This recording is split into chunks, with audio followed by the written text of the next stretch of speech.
জয় শ্রীকৃষ্ণ বন্ধুরা, আমার ইউটিউব চ্যানেলে তোমাদের সকলকে স্বাগত জানাই। আজকে দেখতে পাচ্ছ আমি একটা ক্লাস ডেমনস্ট্রেশন দেবো মেকআপের ওপরে। তো ওকে আমি একটু হালদির একটা লুক ক্রিয়েট করব। প্রথমে একটি নাপ করে নিয়ে আমি রিকোডের মিস্ট দিয়ে নিলাম, এরপর ময়শ্চারাইজার দিয়ে নিলাম, জেল ময়শ্চারাইজার। ওর কিন্তু থ্রেডিং করা নেই, ফেসিয়াল হেয়ার রিমুভ করা নেই, ব্ল্যাক কালারের সব হেয়ার হ্যান্ডও ওয়্যাক্স করা নেই। তো ওই অবস্থায় কিন্তু হঠাৎ করে প্রোগ্রাম করে করলাম। লিপ বামটাও লাগিয়ে নেব। এরপর আমি একটা সানস্ক্রিন, রিদমের এই সানস্ক্রিনটা দিয়ে নিলাম। করা না থাকলে তোমরা যারা এই প্রফেশনের মধ্যে আছো তারা জানো আমরা কভার করে দিই, ফেসিয়াল হেয়ার রিমুভ না করা থাকলেও কভার করে দিই। হেভি মেকআপের ক্ষেত্রে অতটা দেখা যায় না, কিন্তু লাইট মেকআপ যখন করা হয়, ফাউন্ডেশন বা অন্য কিছু বেশি দিতে চায় না, তখন কিন্তু সেগুলো একটু ভেসে ওঠে। ভিডিও করার সাথে সাথে ওদের গল্পগুজব চলছে। আইব্রোটা ডিফাইন করে নিলাম। ওর আইব্রো ডিফাইন করার পরে কিন্তু যে ডিফেক্টগুলো বের হয়েছে সেগুলো আবার কিন্তু আমাদের একটু দেখে ঠিক করতে হবে। যেমন ওর এক সাইডটা একটু উঁচু আর এক সাইড একটু নিচু, মানে একটু ছড়ানো এক পাশে, বাঁ সাইডে একরকম এবং ডান সাইডে একরকম, দুদিকে দুরকম। তো এগুলোকে আমরা যেহেতু মেকআপ আর্টিস্ট, সেহেতু আমাদের কিন্তু আর্ট করে সেই জিনিসগুলোকে ঠিক করতে হবে। আমি আইব্রো ডিফাইন করার পরে যখন ওকে করে নিয়েছি মোটামুটি তৈরি, তখন কিন্তু দেখতে পাচ্ছি একটা আইব্রোস ওপরে আর একটা আইব্রো কিন্তু নিচে। তো সেক্ষেত্রে আমি দুটোকে আবার সেম লেভেলে নিয়ে এসেছি। আমি এখানে একটা পিচ কালার দিয়ে ট্রানজেকশন কালার হিসেবে ইউজ করছি। পিচ কালারটা, যারা আমার চ্যানেলে নতুন তাদের কাছে অনুরোধ রইল আমার চ্যানেলের অন্যান্য ভিডিওগুলো তোমরা দেখো, আশা করি উপকার হবে। এরপর আমি একটা ল্যাভেন্ডার কালার নিয়ে, দেখতে পাচ্ছ ক্রিস লাইনেও দেব। এই ল্যাভেন্ডার কালারটা দিয়ে আমি একবারে ক্রিস লাইনটাও করে নেব। আউটার কর্নারের সাথে সাথে আমি ক্রিস লাইনও দিয়ে নেব। একটা সফট লুক ক্রিয়েট করব। ও কিন্তু দেখতে একটু গোলুমোলু, তো আমি গোলুমোলু ফেসটাই রাখতে চেয়েছে, কারণ যদি আমি কন্ট্রোলগুলো বেশি করি তাহলে কিন্তু একটু চোখা চোখা হয়ে যাবে। সেই চোখা চোখা পুতুল পুতুল ভাবটা যেন না আসে, মানে ও যেমন দেখতে যেন ওর সেরকমই ভালো লাগে দেখতে, কিন্তু সেই ওর অরিজিনাল যে ও দেখতেই যেমন, তো সেটা যেন বজায় থাকে, সেই হিসাবেই আমি কিন্তু ওকে মেকআপটা করব এবং আমার স্টুডেন্টদের দেখাবো। এখানে আমি কিন্তু আউটার কর্নারের সাথে সাথে ক্রিস লাইনটাও দিয়ে দিলাম।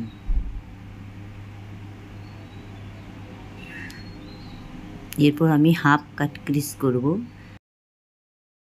হাফ কাট ক্রিস করার জন্য কিছু বলার আছে। আমি যেহেতু এখানে কিন্তু আমি একটু বড় করে নিয়েছি, কারণ যতটুকু ওর হাফ কাট ক্রিস করার জন্য যতটুকু লাইন তৈরি হয় ততটুকু যদি আমি করি, তবে কিন্তু একটু চোখের ওপরটা একটু ছোট হয়ে যাবে, যার জন্য আমি একটু যাতে বেশি বড় হয়, স্পেসটা বেশি পাই, আমি কালার ডিপোজিট করতে পারি, সেজন্য একটুখানি কিন্তু বড় করে এখানে কাট ক্রিসটা করেছি। তবু যত দূর যাওয়া যায় ততটুকু আমি একটু বড় করেছি। এটা আমি ওদেরকে ছোট আর বড় সেটা আমি আলাদা ভিডিও করে দেখিয়েছি এবং তোমাদেরও পরে আমি দেখিয়ে দেব। এরপর আমি একটা পিঙ্ক কালার নিয়ে আমি ইনার কর্নারে দিলাম।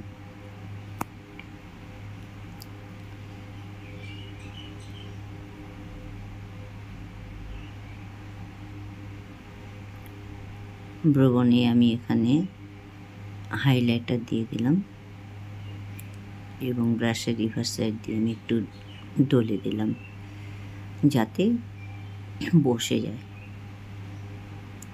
এবং ইনার কর্নারে টিয়ার ডটে এখানে আমি একটু গ্লিটার দিয়ে দিলাম। এরপর আমি নায়িকার জেল কাজল এখানে ইউজ করছি। জেল কাজলটা খুবই ভালো, এই জেল কাজলটা আমি ইউজ করছি লাইনারের জন্য। যারা বিগিনার আছো তারা দেখো, কিছু কিছু জায়গায় তোমাদের অনেক কিছু কাজে আসবে। ভিডিওটা ধৈর্য ধরে শেষ পর্যন্ত দেখো। জেড ব্ল্যাক কালার, খুবই সুন্দর কালারটা। এবং এইভাবে করে আমাদের কিন্তু লাইনারটা পরাতে হবে। দেখতে পাচ্ছ আমি যেভাবে টেনে নিয়ে পরাচ্ছি। ফিল আপ করতে হবে নিচের সাইডটা।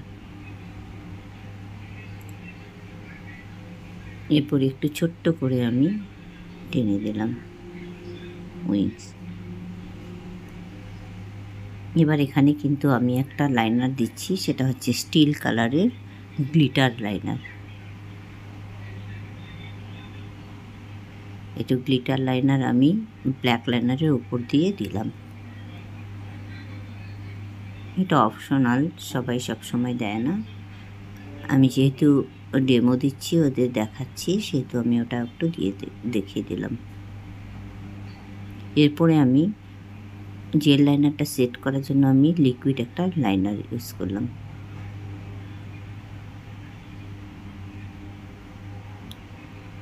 এতে করে খুব সুন্দরভাবে জেল লাইনারটা সেট হয়ে যায়।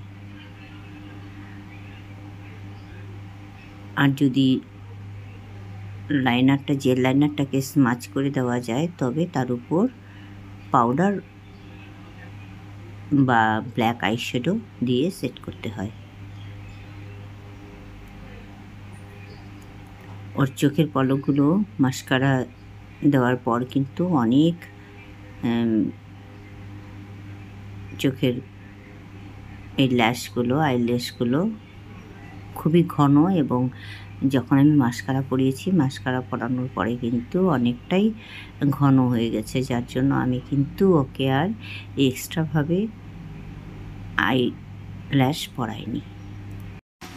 আমি যখনই ব্রাইড সাজাই বা যে কিছুই করি, সবসময় আমার হাতে সময়টা কমই থাকে। আমি এটা দেখেছি, নিজে করলেও কোনো কারণবশত দেরি হয়ে যায়। অন্যান্য স্টুডেন্টরা আজকে এসেছিলো হঠাৎ করে, সেজন্য কিন্তু আমার দেরি হয়ে গেল সাজাতে, তাড়াহুড়ো করতে হলো। এই হাইলাইটারটা খুবই সুন্দর, আমি এর আগেও ব্যবহার করেছি, এটাও অনেকটাই শেষ হয়ে গেছে। তো এটা সুইস বিউটির হাইলাইটার, খুবই সুন্দর, খুবই ভালো হাইলাইটারটা।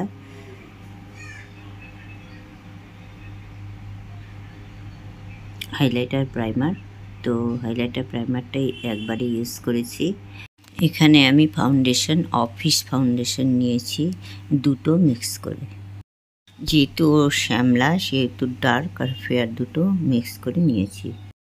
আমাদের কিন্তু কখনোই কানকে, গলাকে স্কিপ করলে চলবে না, এখানে কিন্তু আমাদের দিতে হবে। তবে হালকা করে দিলাম, যেহেতু দেরি হয়ে গিয়েছিল, ওরা বাড়ি যাবে, সন্ধে লেগে গিয়েছিল, ফটাফট করেছি।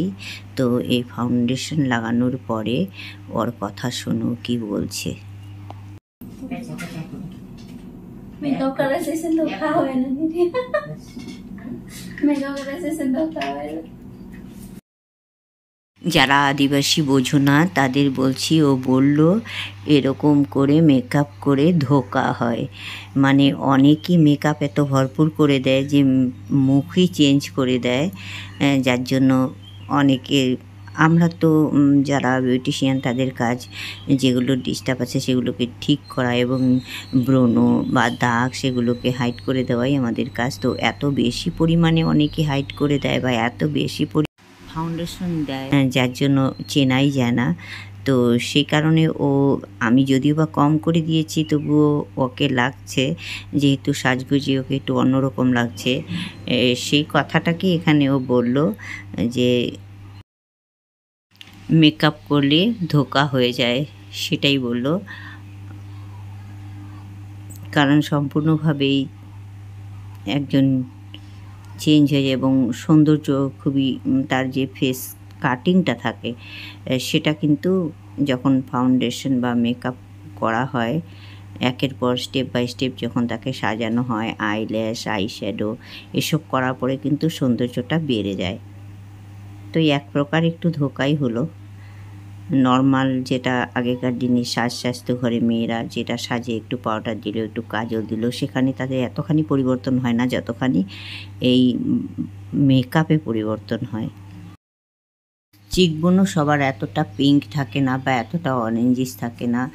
তো যারা বেশি ফর্সা তাদের হাসলে বা তারা কোনো একটু টেনশন করলে কিছুতেই বেশি খুশিতে তাদের কিন্তু এই জায়গায় চিকবোনে কালারটা পিঙ্ক পিঙ্ক হয়ে যায়, সেটা হয়, কিন্তু সবার একরকম হয় না। তো আমরা এখানে যাদেরকে সাজাই তাদের কিন্তু অরেঞ্জিস একটু পিঙ্কিশ আমরা করে দিই। তো সাজার পরে পরিবর্তনটা অবশ্যই হয়। শোনো ও কী বলছে, বলে দিচ্ছি ও কী বলছে।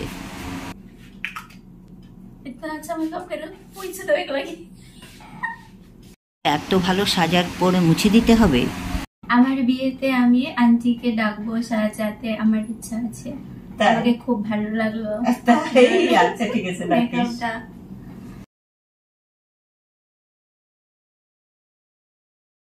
मैं बोला वो आंटी के मोर शादी में मेकअप करे के लिए मैं फर्स्ट एक्सपीरियंस ले लो मोर मेकअप कर, तो ओके बहुत अच्छा लगलो। इनकम्प्लीट में हाँ कंप्लीट में था, और वो आईना देखा के लिए खुशी लगो देखे देखा एक तो फोटो के। ওর এত ভালো লেগেছে, ওর বিয়ের বাকি 1-2 বছর ঠিক নেই, ও আগেই আমাকে বুক করে নিয়েছে দুদিক দিয়ে, এই ছেলের বাড়ি মেয়ের বাড়ি। অবস্থাটা দেখো। যাই হোক, আমারও ওকে দেখতে খুব ভালো লাগছিল, খুবই মিষ্টি আর চঞ্চল।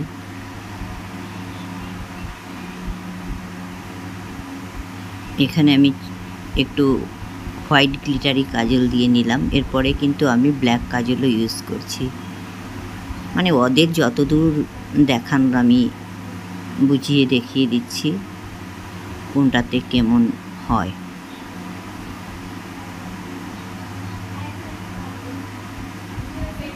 দেখো দুষ্টামিগুলো, আয়না দেখছে আর দুষ্টামি করছে।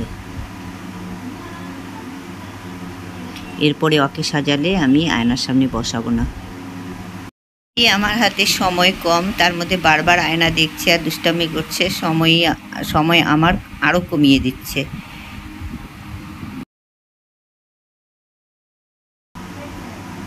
এতটাই সময় কম ছিল যে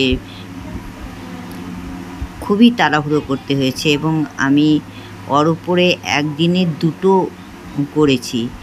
এই সাজটা এখন করলাম, এর উপরেই কিন্তু আমি আবার আমার প্ল্যান ছিল যে এই সাজটা শেষ করার পর আমি এর উপরে আমি লাল বেনারসি দিয়ে একটা বিয়ের সাজ করব। যেহেতু এটা আমি হলদির সাজ করছি, তো এই হলদির সাজের মধ্যেই আমি আবার একটা বিয়ের ব্রাইডের সাজ করব। তো আমি করেছিও সেটা, কিন্তু তার জন্য আমার সময়ের খুব অভাব হয়ে গেছে, খুবই আমাকে তাড়াহুড়ো করতে হয়েছে, কারণ সন্ধে লেগে যাচ্ছিল। মানে এমন ভাবছিল, এটা যখন আমি করছিলাম তখন 5টা, 5:30, 6টা বেজে গেছে। তখন আর মানে আধা ঘন্টার উপরেই আমি শাড়ি চেঞ্জ করে দিয়ে, একটু মেকআপ চেঞ্জ করে দিয়ে আমি দ্বিতীয় সাজটা করেছি। আমি সেই ভিডিওটাও যতটুকু পারি অল্প একটু তোমাদের কাছে তোমাদেরকে আমি আপলোড করে দেখাবো। তো দেখতে পাচ্ছ খুবই ভালো লাগছে। আর হেয়ার স্টাইলটা আমি একদম করার সময় পাইনি, যেহেতু এখন যদি আমি হেয়ার স্টাইল মানে করি, তো হেয়ার স্টাইল করতে গেলে অনেকটাই সময় লাগবে, তাই সেজন্য কিন্তু আমি ওপেন হেয়ারে ছেড়ে দিয়েছি। যাই হোক, ওর পছন্দ হয়েছে, সবার পছন্দ হয়েছে, এবং আমার স্টুডেন্টরা শিখতে পেরেছে। আর তোমাদের যদি ভিডিওটা ভালো লাগে তো অবশ্যই লাইক, শেয়ার, কমেন্টস করো, এবং যারা সাবস্ক্রাইব করে ফেলেছো তাদের অনেক অনেক ধন্যবাদ। যারা করোনি তারা অবশ্যই সাবস্ক্রাইব করে নিও। ভিডিওটা ধৈর্য ধরে দেখার জন্য ধন্যবাদ।